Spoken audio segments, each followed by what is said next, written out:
أعوذ بالله من الشيطان الرجيم بسم الله الرحمن الرحيم الله رب محمد صلى الله عليه وسلم نحن عباد محمد صلى الله عليه وسلم হুজুর সৈয়দনা গৌসে পাক রাদিয়াল্লাহু তাআলা আনহু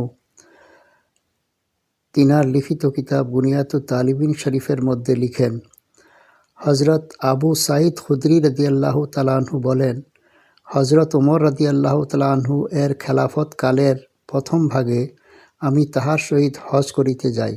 হজরত উমর রাদিয়াল্লাহু তাআলা আনহু কাবে গৃহে আসিয়া হিজরে আসওয়াদের নিকটবর্তী হইয়া বলিলেন, যে কোনো অবস্থাতেই তুমি পাথর, তুমি মানুষের কোনো উপকার বা অপকার করিতে পারো না। আমি রাসূলুল্লাহ সাল্লাল্লাহু তাআলা আলাইহি ওয়াসাল্লামকে যদি তোমাকে চুম্বন করিতে না দেখিতাম, তবে আমি কখনো তোমাকে চুম্বন করিতাম না। হজরত মাওলা আলী মুশকিল কুশা রাদিয়াল্লাহু তাআলা আনহু বলিলেন, হে আমিরুল মুমিনিন, এ কথা বলিবেন না। আল্লাহর ইচ্ছামতো এই পাথর মানুষের ক্ষতি বা উপকার করিতে পারে। আপনি কোরআন পাঠকালীন যদি উহা ভালোভাবে বুঝিতে চেষ্টা করিতেন, তবে আমাদের সামনে এরূপ কথা বলিতে পারিতেন না।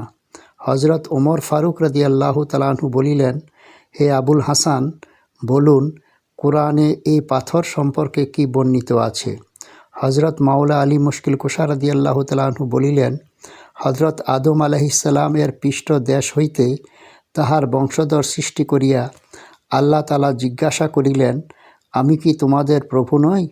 সকলে এক বাক্যে স্বীকার করিলেন, হাঁ, তুমি আমাদের সৃষ্টিকর্তা এবং প্রভু। ইহার পর আল্লাহ তাআলা তাহাদের স্বীকারোক্তিকে লিখিয়া এই পাথরকে ডাকিয়া উহার অভ্যন্তরে উক্ত লেখা রাখিয়া দিলেন। ওই পাথরই এই স্থানে আল্লাহর আমানত স্বরূপ রহিয়াছে। কেয়ামতের দিন এই পাথর সাক্ষ্য দান করিবের আদম বংশধর তাদের প্রতিশ্রুতি পালন করিয়াছে কি না।